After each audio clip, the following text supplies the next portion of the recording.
Background clear చేయండి.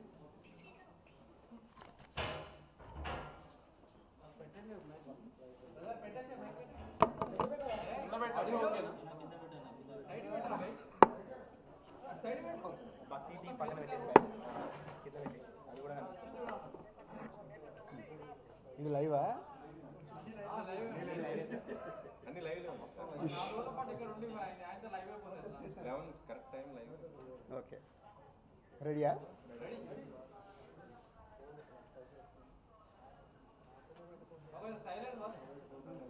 అందరికీ నమస్కారం.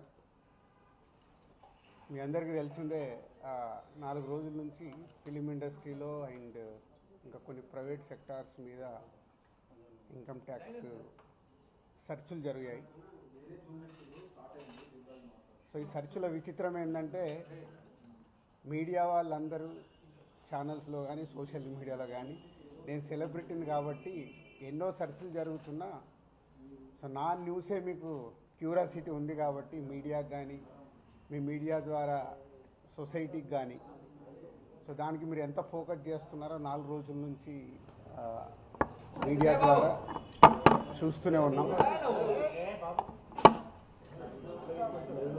సో అందుకే మీ క్యూరియాసిటీకి దీనికి 4 రోజుల నుంచి ఏమి జరిగింది అనేది చెప్పాల్సిన అవసరం ఉందని మీ అందరినీ పిలవడం జరిగింది. లేకుంటే తెలిసింది తెలియని ఏదేదో న్యూస్లు వేసుకుంటూ 4 రోజుల నుంచి హైలైట్ చేస్తూ ఉన్నారు. ఇన్కమ్ ట్యాక్స్ సెర్చ్ అనేది మాకు 2008లో ఒకసారి జరిగింది. అంటే దాదాపు 16 సంవత్సరాల తర్వాత ఈ సెర్చ్ జరిగింది. మధ్యలో 3 టైమ్స్ సర్వేస్ ఉన్నాయి. సర్వేస్ అంటే అకౌంట్ ఆఫ్ బుక్స్ అనేది చూస్తారు. సో ఈ సెర్చ్ అనేది ప్రాసెస్, వ్యాపారాలు చేస్తున్నప్పుడు ఇన్కమ్ ట్యాక్స్ చేయాల్సిన ప్రాసెస్. అలాగే మా మీద కానీ అదర్ వేరే ప్రొడక్షన్ హౌజెస్ మీద కానీ ఫైనాన్సర్స్ మీద కానీ నిన్న సెర్చెస్ అన్నీ ఉన్నాయి. పోతే మా దగ్గరకు వస్తే మా కుటుంబం మీద ఏదైతే ఆఫీసు ప్లేస్ ఉందో ఆఫీస్ దగ్గర ఈ సెర్చ్లు జరిగాయి. సో మొదటి 3 రోజులు ఎవరిది వాళ్ళకి ఇండివిజువల్గా సెర్చ్ చేసి స్టేట్మెంట్స్ తీసుకుంటారు. అయిన తర్వాత లాస్ట్ డే నిన్న ఆఫీస్లో కన్క్లూడ్ చేస్తారు. సో మా హౌజెస్లో జరిగిందా కానీ ఆఫీస్లో జరిగిన దాంట్లో కానీ చాలా రిపీటెడ్గా వేసిన కొన్ని ఛానల్స్లో కానీ సోషల్ మీడియాలో కానీ ఇంత డబ్బు దొరికింది, ఇంత డాక్యుమెంట్స్ దొరికాయి, అది దొరికింది అనేది కొన్ని హైలైట్ చేశారు. ఎక్కడ కూడా మా దగ్గర డబ్బు కానీ డాక్యుమెంట్స్ కానీ ఐడెంటిఫై కానీ మా దగ్గర నుంచి వాళ్ళు తీసుకున్నది కానీ లేదు. నా దగ్గర ఒక 5 lakhs, మా శిరీష్ గారి దగ్గర ఒక 4.5 lakhs, అలాగే మా డాటర్ ఇంట్లో 6 lakhs, ఆఫీస్లో 2.5 lakhs, మొత్తం బిలో 20 lakhs మా అందరి దగ్గర కలిపి బిలో 20 lakhs ఉంది. అలా ప్రతి ఒక్కటి ఇట్లా వాళ్ళు ఇన్కమ్ ట్యాక్స్ ఏమేమి చూశారనేది ఇలా వాళ్ళది అయిన తర్వాత పంచనామా చేసిస్తారు. సో క్యాష్ రూపంలో అది. అలాగే 5 సంవత్సరాల నుంచి మేము ఎక్కడ ప్రాపర్టీస్ కానీ వేరే దాంట్లో ఇన్వెస్ట్మెంట్ చేయడం కానీ ఎక్కడ ఏమీ జరగలేదు. అది కూడా డిపార్ట్మెంట్కు టోటల్గా అందరి దగ్గరికి వెళ్ళి క్లియరెన్స్ చేసుకున్నారు. ఇది క్లీన్, ఎక్కడ డాక్యుమెంట్స్ కానీ అలాంటివి ఎక్కడేం లేవు. అలాగే బిజినెస్ దాంట్లో ప్రొడక్షను, డిస్ట్రిబ్యూషను, థియేటర్ సైడ్ ఉన్నాం కాబట్టి వాళ్ళకి అన్నీ డీటెయిల్గా కావాలి.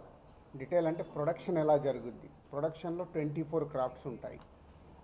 ఆ 24 క్రాఫ్ట్స్లో లావాదేవీలు ఎలా ఉంటాయి ఒక్కొక్క సినిమాకి.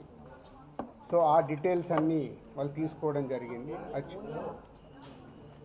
అలాగే డిస్ట్రిబ్యూషన్ సైడు ఎలా ఉంటుంది, ఎగ్జిబిషన్ సైడు ఎలా ఉంటుంది అనేది వాళ్ళన్ని డీటెయిల్స్ అడుగుతూ అందరి దగ్గర తీసుకొని ఫైనల్గా నా దగ్గర నిన్న ఇవన్నిటిని ఎవరెవరు ఏమేమి స్టేట్మెంట్లు ఇచ్చారు, ఏముంది అనేది ఫైనల్ నాతో నిన్న కన్క్లూడ్ చేశారు.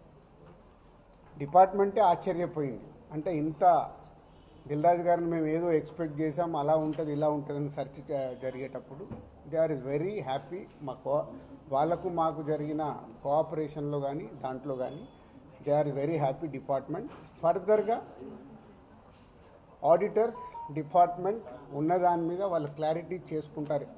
అన్ని బుక్స్ ఆఫ్ అకౌంట్స్ కరెక్ట్గా ఉన్నాయా, ఇవేమున్నాయి లాస్ట్ 5 years అని అవన్నీ వాళ్ళు చేసుకొని కన్క్లూడ్ చేస్తారు. ఇదైపోతే మా మదర్ది అమ్మకి 19th రోజు కాఫ్ కోల్డ్ ఎక్కువైంది. 19th అయిన తర్వాత ఇంట్లో వెళ్ళేసి ట్రీట్మెంట్ తీసుకొని వచ్చి ఇంట్లో ఉన్నారు. సడన్గా కాఫ్ ఎక్కువ అవుతే ఇమీడియట్లీ హాస్పిటల్కి పంపించాం. దానికి ఎవరో కొందరు హార్ట్ అటాక్ అని ఇంకేదో అయిందని రకరకాల న్యూస్లు క్యారీ చేస్తారు. She very fine. జస్ట్ 2 రోజులు షీఈ్ 81 ఏజ్.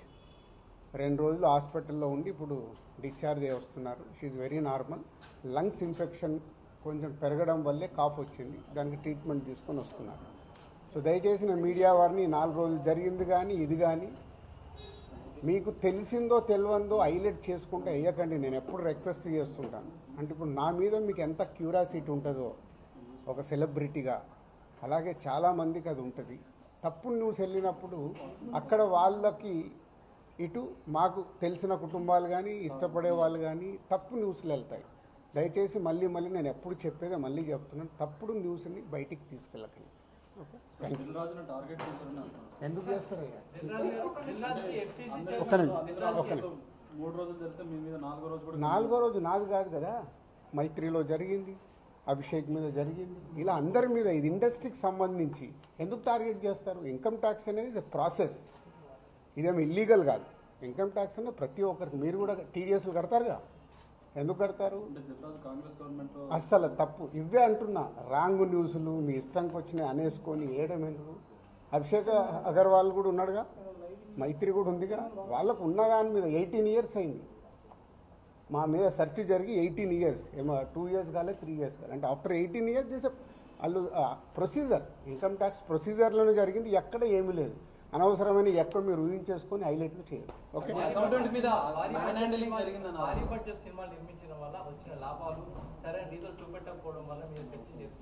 నా దగ్గర కాదండి, మొత్తం జరిగితే మళ్ళీ మీ దగ్గర అంటారండి.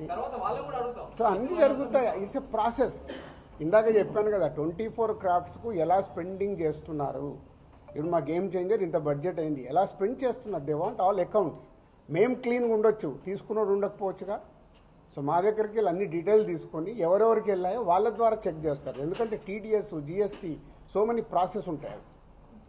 అంతేగాని ఎక్కువ ఊహించేసుకుంటున్నారు, ఏం లేదని. హైలైట్స్ దాంట్లో ఉండకుండా కొంచెం బయటికి రండి అని నా రిక్వెస్ట్. టాప్ డైరెక్టర్స్ కి బ్లాక్ ఇవ్వడం వల్లే ఇష్యూస్ వస్తున్నాయి అనేది కూడా వినిపిస్తుంది. మీలో కొంతమంది, మీ ప్రొడ్యూసర్స్ కొంతమంది చెప్తున్నారు, దీనికి ఏమంటారు? మీ ఛానల్స్ కూడా చాలా చెప్తారు, బ్లాక్ ఎక్కడ ఉంది, ఎక్కడికి వెళ్ళి వస్తుంది, నువ్వు సినిమా ఎక్కడ చూస్తున్నావు, ఆన్లైన్లో టికెట్ బుక్ చేసుకుంటున్నావు, 90% బుక్ మై షోలో బుక్ చేసుకుంటున్నావు, పేటీఎంలో బుక్ చేసుకుంటున్నారు. ఎక్కడుంది క్యాష్? 90% అకౌంట్లోనే కదా అందరు మీరు బుక్ చేసుకుంటున్నారు, సినిమాలు చూస్తున్నారు. అది మళ్ళీ మీ ఊహ. ఎవరికి రావాల్సిన స్టోరీలు ఎప్పుడు రాసుకుంటూనే ఉంటారు, ఎందుకంటే మీకు కూడా హైలైట్స్ కావాలి కదా, లేకుంటే కష్టంగా. నేను మీకు అదేనండి చెప్తున్నా, 2008లో అయింది సెర్చ్ నా మీద. ఎన్ని సంవత్సరాల తర్వాత వచ్చారు? 1, 2 ఓన్లీ నా మీదే అవుతే మీరు మాట్లాడేది రైట్. ఇండస్ట్రీలో చాలామంది మీద అయింది కదా. సో దీనికి దానికి లింక్ లేదు కదా. అదే అనవసరమైనది ఊహించుకొని లింకులు చేయకండి అనే నా రిక్వెస్ట్. అసలు నేను ఆఫీస్కి వెళ్ళాను, మరి నాకు ఎవరైనా చెప్పాలా?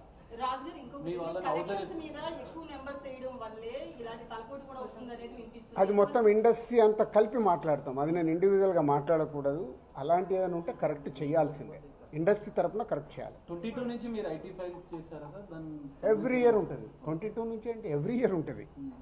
అదే 22, 23 వరకు అసెస్మెంట్స్ అయిపోయాయి. 30% స్లాబ్ లోకి ఎంటర్ అయ్యారు కదా, దానికి సంబంధించి కూడా క్లియర్ ఉందా?